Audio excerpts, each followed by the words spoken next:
19-ամյա զինծառայող Նարեկ Թորոսյանի մահվան պատճառը դեռևս հայտնի չէ։ Զորամասերից մեկում նախօրեին մահացած հայտնաբերված ժամկետային զինծառայողը Չարենցավանից էր։ Նա ընտանիքի ավագ զավակներ եւ ապրում էր ծնողների ու իրենից փոքր երկու քույրերի հետ։ Շուրջ 6 ամիս Արմավիրի ուսումնական զորամասում ծառայելուց հետո Նարեկը տեղափոխվել էր Ճամբարակի զորամաս։ Դեպքի հանգամանքների վերաբերյալ շրջանառվում են տարբեր վարկածներ, սակայն դրանք պաշտոնապես չեն հաստատվել։ Քննչական կոմիտեն հայտնել է զինծառայողի մահվան փաստի եւ քրեական վարույթի նախաձեռնման մասին, մինչդեռ Պաշտպանության նախարարությունը դեպքի վերաբերյալ դեռևս հայտարարություն չի տարածել։ Մայր Հայաստան կուսակցության առաջնորդ ԲՀԿ ընտրացուցակի երկրորդ համար Անդրանիկ Թևանյանի կալանքը 2 ամսով երկարաձգվել է։ Որոշումը կայացրել է առաջին ատյանի ընդհանուր իրավասության դատարանը։ Հիշեցնենք, Անդրանիկ Թևանյանը մեղադրվում է պետական դավաճանության եւ լրտեսության հոդվածներով։ Թևանյանը հերքել էր իրեն ներկայացված մեղադրանքը, ասելով, որ 2024 թվականին արդեն падգամավոր չի եղել, քանի որ 2023 թվականին վայր էր դրել մանդատը։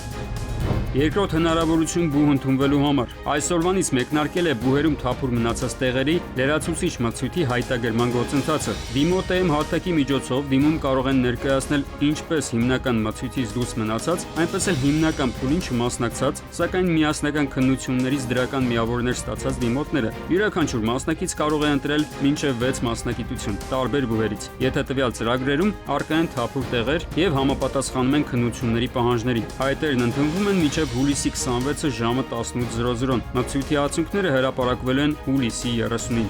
Պաշտպանության նախարարության պաշտոնյան մեղադրյալի կարգավիճակում հակակոռուպցիոն կոմիտեն հայտնում է, որ զորամասերից մեկի վառելիքաքսուկային նյութերի պահեստապետը օգտագործելով ծառայողական դիրքը կազմակերպել է դիզ վառելիքի դուրսբերում եւ ապշրակություն։ Դիզելային վառելիքը հայտնաբերվել է Պաշտպանության նախարարության ռազմական ոստիկանության Իժևանի բաժնի աշխատակիցների կողմից։ Պաշտոնատար անձին եւ նրա օժանդակողին մեղադրանք է ներկայացվել։ Նրանք ընդունել են իրենց մեղքը եւ տվել խոստովանական ցուցմունքներ։ Գործն ավարտվել է, նյութերն ուղարկվել են դատախազին դատարան փոխանցելու համար։ Հայաստանի ջրամբարները պռնկեպռունկ լցված են։ Դրան նպաստել են անցած տարվա դեկտեմբերից մինչև այս տարվա մայիս ժամանակահատվածի տեղումների աննախադեպ քանակը։ Շնորհիվ առատ տեղումների ամբողջությամբ լցվել են Հայաստանի խոշորագույն ապարանի, Ազատի, Ախուրյանի, Արփի լճի եւ Մարմարիկի ջրամբարները, ինչը թույլ է տալիս կազմակերպել լրացուցիչ ջրթողումներ, միաժամանակ հետաձգել Սևանա լճի ջրառը։ Լեցուն ջրամբարները հնարավորություն են տալիս խնայել Սևանի պաշարները եւ ավելի արդյունավետ ապահովել Արարատյան դաշտի, Կոտայքի ու Արագածոտնի գյուղատնտեսական հողատարածքների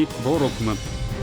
Կադրեր, որոնք հույս են ներշնչում։ Կովկասյան ընձառյուծը կրկին հայտնվել է Հայաստանում։ Խոսրովի անտառ պետական արգելոցի ֆոտոթակարդները ֆիքսել են Հայաստանի վայրի բնության ամենահազվագյուտ ու խորհրդանշական բնակիչներից մեկին՝ Կովկասյան ընձառյուծին։ Այս բացառիկ տեսագրությունը ապացույցն է նրա, որ մեր երկրի հարուստ կենսաբազմազանությունը շարունակում է պահպանվել բնապահպանական հետևողական աշխատանքի շնորհիվ։